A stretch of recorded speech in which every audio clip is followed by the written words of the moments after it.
Am I wrong for reporting my nephew to the police after he stole and damaged my car? I'm 22 male, and I'm the product of an affair. My dad is about 25 years older than my mom, so all three of my siblings from him are 17 plus years older than me. I didn't have a relationship with that side of the family for majority of my childhood, but my dad and grandparents often sent money, holiday cards, birthday gifts, etc. I'm a lot closer to them now and had good relationships with all of my siblings, nieces and nephews until this happened. I own a 1976 Corvette Stingray that was gifted to me by my maternal grandpa when I turned 17. I've built this car up from a roller and it's my most prized possession. I went out of town for 2 weeks for work and left my car in my paternal grandparents' garage. I don't like keeping it at my place when I'm away for long because I don't live in the best area. I've done this since my freshman year of college and there has never been any issue until now. When I got back in town, I immediately went to my grandparents' house to pick up my car, and there was a big dent and a lot of paint missing off the side of my car. It looked like someone sideswiped it. I asked them what happened, and they were confused. When I showed them, they were as shocked as I was. They told me that my nephew Kevin, 25 male, had been messing around in the garage the previous weekend, but they didn't see him take the car at all. We checked their camera system and sure enough, he had taken my car. I tried to call Kevin but my number was blocked, so I called my brother and told him what Kevin did to my car. He said he'll ask him about it and recommended a body shop for the estimate and repair. When I got the estimate back, there was $3,700 in damages. I told my brother the estimate and he said that the estimate was ridiculous and that the damages weren't that bad. I told him either he or Kevin had to pay for it to get fixed or I'd be contacting the police. I gave him 3 days, and he didn't pay me, so I filed a police report and gave them the videos of him taking my car. Kevin was arrested at work and my brother was pissed. He called me going off about how I ruined Kevin's life over a car and said some threats.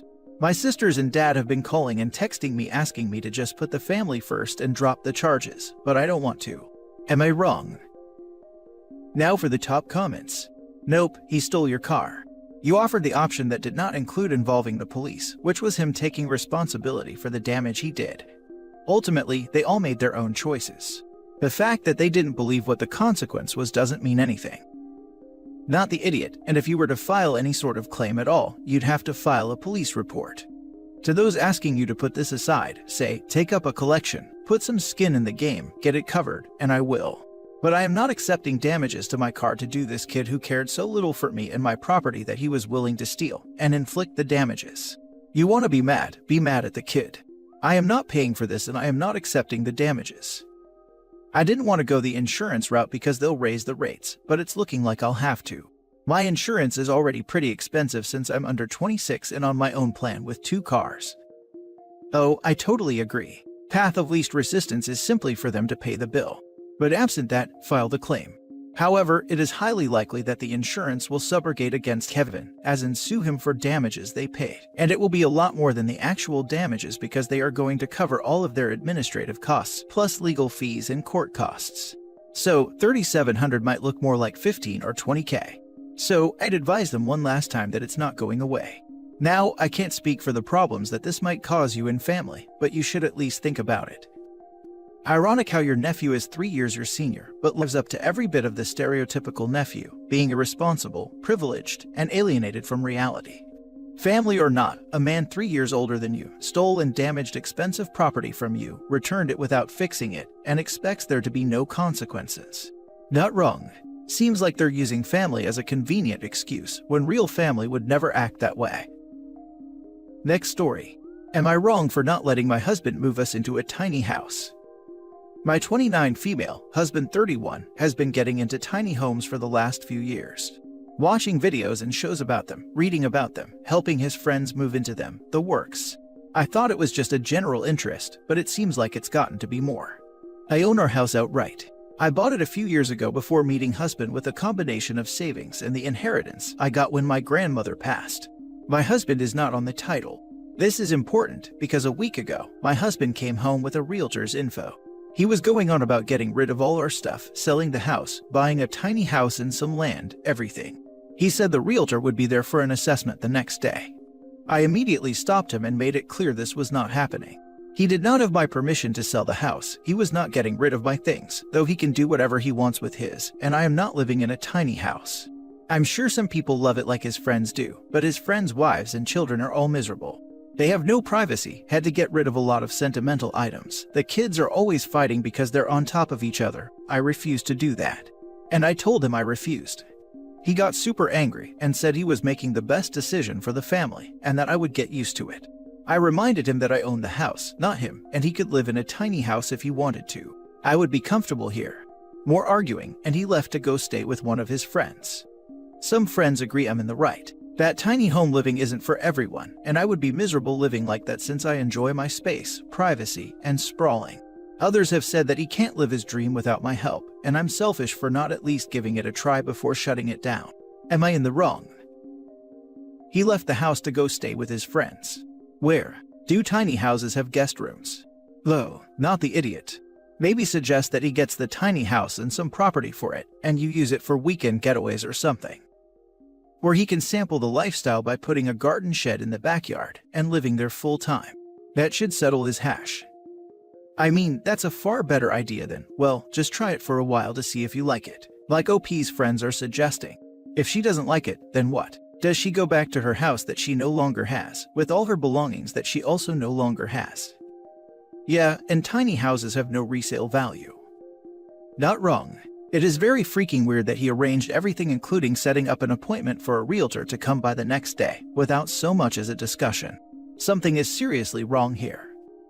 But he's making the best decision for the family, and she should get used to it. Sounds like he is getting into or starting a cult. Not wrong. Am I the only one that thought he's got secret debt and is hoping the house sale would benefit him? I would not want to live in a tiny house. I like my space. Agreed. I think OP needs to discuss his finances with him and find out his motivation for the tiny house. Next story. Am I wrong for refusing to invite my twin sister to my wedding? So, I'm going to try keep a really long story concise as best as I can. I, female 28, and my twin sister Vicky were born to a teen mom who raised us the best she could, but lead us both to having very different ways of dealing with abandonment and an unstable home life. My mom has a very strained relationship with Vicky since when she was 17, she started doing many different substances, partying, alcohol, and smoking. I, being her sister, always tried my best supporting her, as my mother did, but I was more a best friend, whereas my mom was the one to force her to sort her life out, rehab, etc. I, on the other hand, turned out to be very obsessed with having control and structure in my life, which has made it very difficult for me to maintain romantic relationships, as I can be controlling and paranoid with abandonment.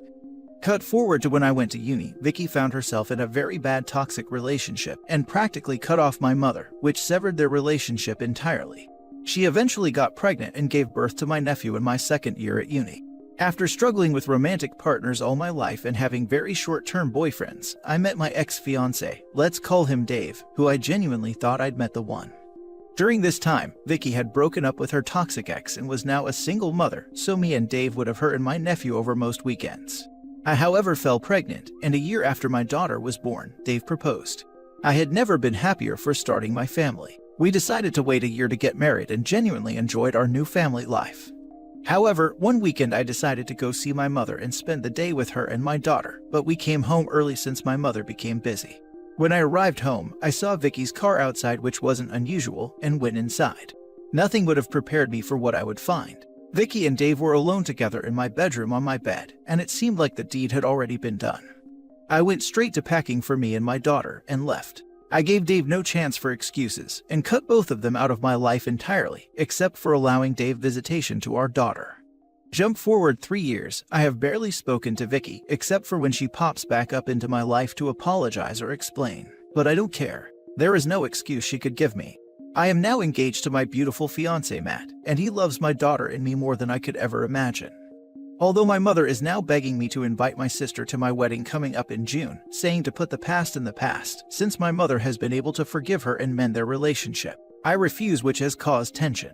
She's telling me this may be the only way to fix our bond, and for my daughter to have her aunt and cousin back. But I still refuse, so am I wrong? Now for the top comments. Majorly not in the wrong. Your sister made her bed, slept in it with your man, and had no remorse. If anything, your life would be better without her in it. Your sister made her bed. It was actually OP's bed, and it doesn't sound like sis made it, quite the opposite probably. Lol, so true. Mom needs to understand that now is not the time to start insisting OP invite a strange sis. It's her wedding and she doesn't need to deal with all of this nonsense. If Mom wants to raise this after the wedding and honeymoon are over, then that might be more acceptable, but she shouldn't get her hopes up about any reconciliation ever. Not wrong at all. And not everything can be fixed. Your sister did the ultimate betrayal. You would not invite an ex-friend who did that to you to your wedding. Just because you share DNA with your sister doesn't change that. Your mother has a fantasy that all her kids will get along and will go back to the way it is. Your mother will never stop bothering you on that issue. I don't blame you. I would not invite her either if I were you. There is no excuse for what happened. Once again, not everything can be fixed. Instead of worrying about this, have a great time planning your wedding and getting married. Thank you for this. I've been feeling guilt due to it always being my mother and sister most of our lives, and now that's all changed. I don't want her in my life and have relatively moved past the whole situation, but it's my mother I don't want to upset. I'm more than a little appalled that your mother chose this to be the act that mended her fences with your sister. All the choices your sister has made that hurt your mother incidentally, and the one your mother chooses to stop holding grudges over is the targeted betrayal against you. That's freaking low. Last story. Would I be the idiot if I opt out of Thanksgiving with my parents because my brother and new wife, who left me out of their wedding, will be there? My brother and I are 8 years apart. I'm older. Since he was about 12, I have lived in another state. We aren't close, but we hang out a few times a year, and it's easy and fun. I recently moved to the same city as him and my parents. I envisioned us getting closer, but it never really happened. He's the king of I'll call you tomorrow with zero follow-up. It hurts my feelings, but I've accepted it and take what I can get. He got married this past September. I was told that there was no wedding party because his wife's family is too big for her to make a choice, and she didn't want to leave people out.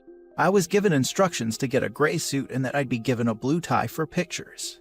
The day of the wedding, I was hanging out in the men's dressing room, and I saw that my brother has a gold tie, and that his best friend has a gold tie, and that his old bandmate has a gold tie. Odd, but I didn't think too much of it. The ceremony started and I was sitting in the audience. Lo and behold, the music starts and there's a procession.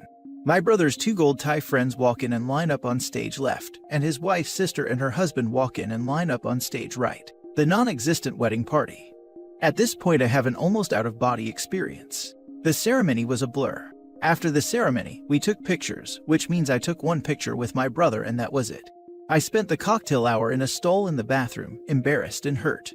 I made it through dinner okay, and instead of cake, my brother had made a ton of his specialty cookies for dessert.